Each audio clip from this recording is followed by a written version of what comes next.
Next आती normal resting cardiac pressure. जब इसमें उन्होंने प्रेशर्स दिखाए हुए हैं कि नॉर्मली डिफरेंट चैम्बर्स में कितना प्रेशर होता है। राइट एट्रियम में लेस देन 5, राइट वेंट्रिकल में 25/5, लेफ्ट एट्रिया में लेस देन 12 और वेंट्रिकल में 120/12, पल्मरी आर्टरी में 25/8, एओर्टा में 120/80। अब इसमें जो पल्मरी कैपिलरी वेज प्रेशर है वो लेफ़्ट एट्रिया के प्रेशर को शो करता है और इससे हमें पता चलता है कि लेफ़्ट वेंट्रिकल का फंक्शन कैसा है। अब ये इसमें जो है ना वो हमें लेफ़्ट एट्रिया के प्रेशर का पता चलता है एक्सेप्ट इन माइट्रल स्टेनोसिस में, क्योंकि माइट्रल स्टेनोसिस में क्या होता है, हमने पढ़ा था कि प्रेशर जो है लेफ़्ट एट्रिया का वो ज़्यादा हो जाता है फ्रॉम दी लेफ़्ट वेंट्रिकल, और इसका हम मेजर करते हैं बाय पल्मोनरी आर्टरी कैथेटर। उसके बाद ऑटो रेगुलेशन है कि डिफरेंट परफ्यूजन प्रेशर्स हैं लेकिन फिर भी हर ऑर्गन का जो ब्लड फ्लो है वो कैसे कांस्टेंट रहता है।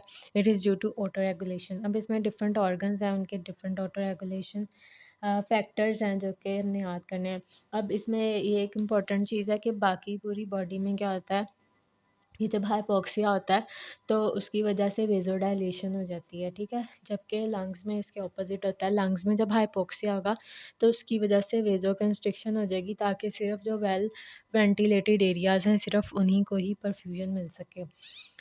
तो इसमें ऑटो रेगुलेशन वाला फैक्टर जो है वो हाइपोक्सिया हो गया। हार्ट में जो लोकल मेटाबोलाइट्स होते हैं and nitric oxide, carbon dioxide और लो ऑक्सीजन। ब्रेन में कार्बन डाइऑक्साइड, उसके बाद किडनीज़ में मायोजेनिक और tubular glomerular feedback. Skeletal muscles में भी लोकल मेटाबोलाइट्स होते हैं ड्यूरिंग एक्सरसाइज। ये हम चौक से याद कर सकते हैं। Carbon dioxide, hydrogen ions, adenosine, lactate और पोटाशियम आइंस, और रेस्ट में बाय सिंपैथेटिक टोन। और स्किन में भी सिंपैथेटिक वेज़ोकंस्ट्रिक्शन से ही कंट्रोल होता है।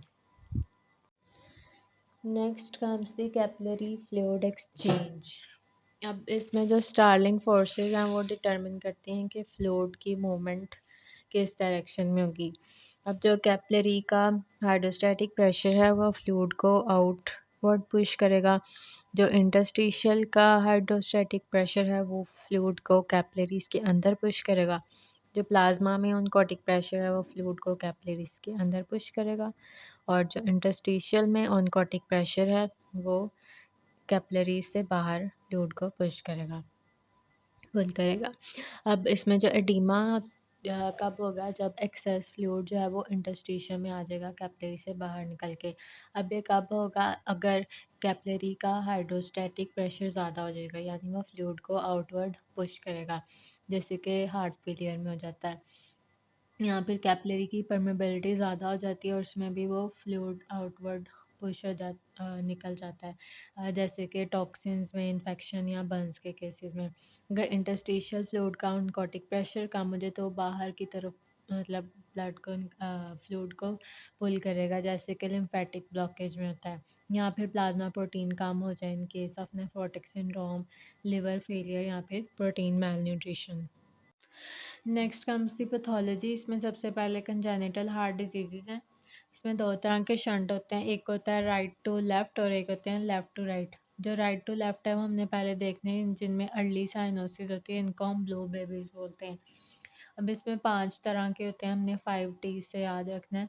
ट्रंकस आर्टेरियोसिस में एक वेसल इन्वॉल्व होगी ट्रांसपोजिशन में, 2 वेसल्स ट्राइकस्पिड में, 3 वॉल्व्स होते हैं इसके। टेट्रोलॉजी ऑफ फेलो, इसमें 4 चीज़ें हमें मिलती हैं। और टोटल नॉर्मलस पल्मोनरी वीनस रिटर्न, इसमें 5 लेटर्स हैं। सबसे पहले अगर हम परसिस्टेंट ट्रंकस आर्टेरियोसिस को देखें तो हमने पढ़ा था कि जो ये ट्रंकस आर्टेरियोसिस है ये एक सिंगल वेसल होती है और फिर इसमें एओर्टिको पल्मोनरी सेप्टम आके इसको डिवाइड करता है into aorta and pulmonary artery.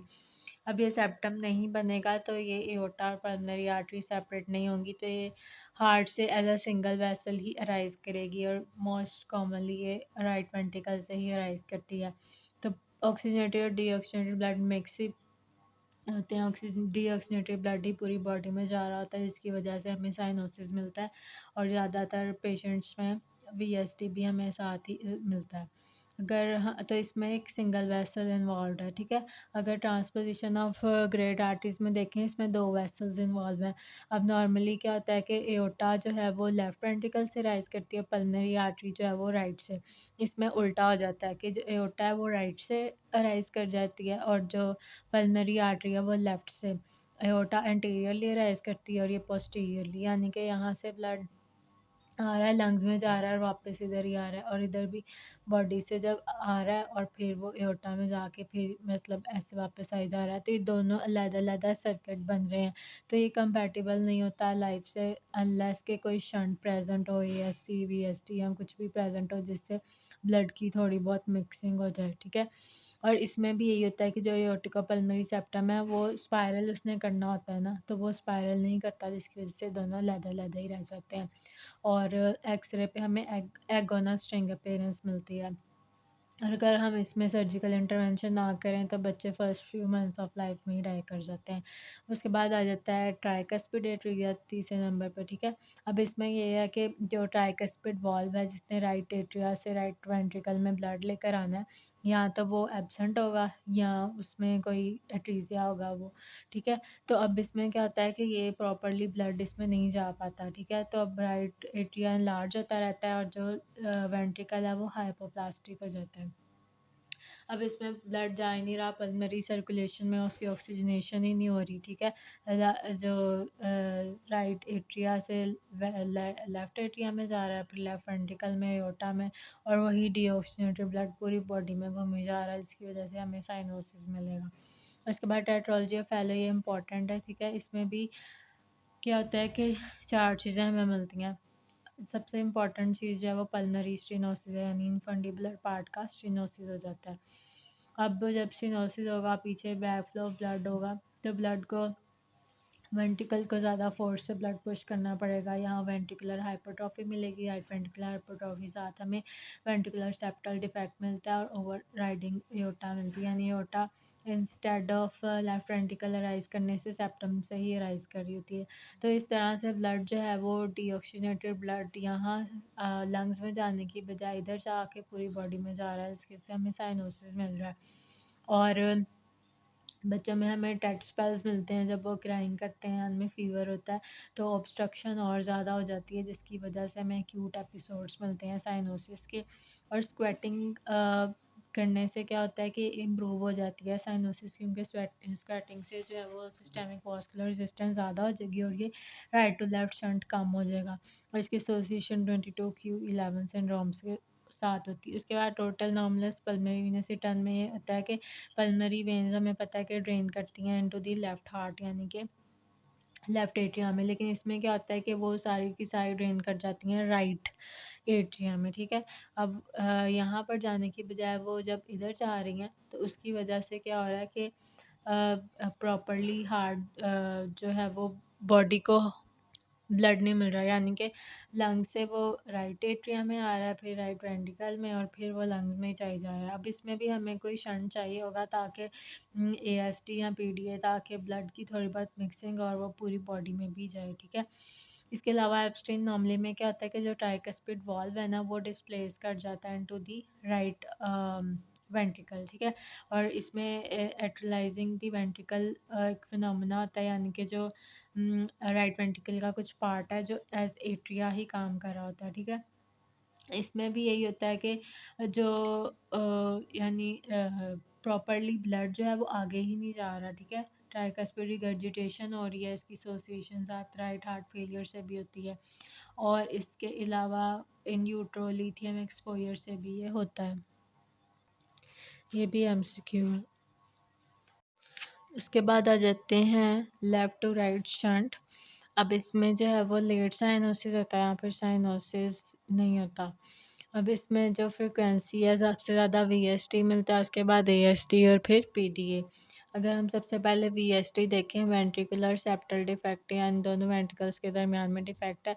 वैसे तो ये एसिम्प्टोमेटिक ही होता है, इसमें लेफ़्ट टू राइट शंट है, यानी लेफ़्ट वेंट्रिकल से राइट में चल जाएगा और फिर वो लंग्स में चला जाएगा। तो इसमें एज़ सच कोई साइनोसिस नहीं होता, क्योंकि बॉडी में तो ऑक्सीजनेटेड ब्लड ही जा रहा है ना, और अगर कोई छोटा डिफेक्ट हो तो वो खुद ही रिज़ॉल्व हो जाता है। लेकिन अगर कोई बड़ा हो और हम उसको ट्रीट ना करें तो ऑब्वियसली फिर पल्मनरी ब्लड फ्लो ज़्यादा हो जाएगा, लेफ्ट वेंट्रिकल पे लोड बढ़ेगा तो हार्ट फेलियर भी हो सकता है। और फिर राइट वेंट्रिकल में और पल्मनरी आर्टरी में ऑक्सीजन सैचुरेशन भी ज़्यादा मिलेगी हमें। अगर हम एएसटी देखें, एएसडी में इंटरएट्रियल सेप्टम में डिफेक्ट होता है, वाइड फिक्स्ड एस2 साउंड मिलती है हमें। और इसमें हमने याद रखना है कि ऑस्टियम स्कैंडम डिफेक्ट ज़्यादा कॉमन होते हैं as compare to the primum. Ostium secundum वाले आइसोलेटरी होते हैं और प्राइमम जो है वो दूसरी नॉर्मलीज के साथ एसोसिएटेड होते हैं। इसमें भी ऐसे ही है कि यहाँ तो ये सिम्टोमेटिक होगा या इसमें भी हार्ट फेलियर हो सकता है। और इसमें भी वैसे ही होगा कि ऑक्सीजन सैचुरेशन जो है वो राइट वेंट्रिकल में और राइट एट्रिया में, पल्मनरी आर्टरी में ज़्यादा होगी। और इसमें पैराडॉक्सिकल एम्बोलाई भी हमें मिल सकते हैं कि जो वीनस एम्बोलाई हैं इधर से आए हैं, वो एट्रिया को पास करके लेफ्ट वेंट्रिकल में जाके एओर्टा में जाएंगे और फिर पूरी बॉडी में चले जाएंगे, यानी कि वीनस एम्बोलाई जो है वो आर्टेरियल एम्बोलाई में कन्वर्ट हो जाएंगे। और इसकी एसोसिएशन होती है डाउन सिंड्रोम के साथ। उसके बाद पेटेंट डक्टस आर्टेरियोसिस आ जाता है। ये कनेक्शन होता है एओर्टा और पल्मनरी आर्टरी के दरमियान में, ठीक है। फीटल लाइफ में तो ये शंट होता है राइट टू लेफ्ट, यानी पल्मनरी आर्टरी से एओर्टा में ब्लड फ्लो करता है। आफ्टर बर्थ जब पल्मनरी रेजिस्टेंस कम हो जाती है तो ये लेफ्ट टू राइट शंट हो जाते हैं, यानी एओर्टा से पल्मनरी आर्टरी में फ्लो करता है ब्लड।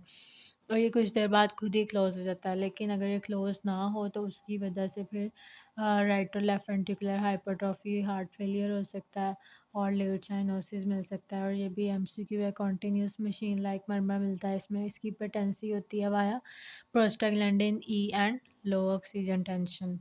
और ये बट कुछ देर बाद खुद ही क्लोज हो जाता है।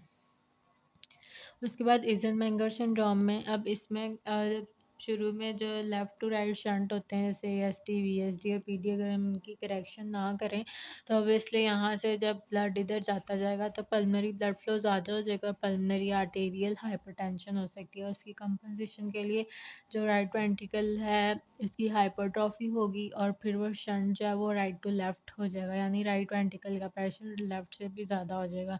तो ये ऑपोजिट डायरेक्शन में ब्लड फ्लो करना शुरू कर देगा। जब राइट टू लेफ्ट शंट बनेगा तो उसकी वजह से फिर हमें लेट साइनोसिस मिलेगा, क्लबिंग मिलेगी और पॉलीसाइथेमिया मिलेगा।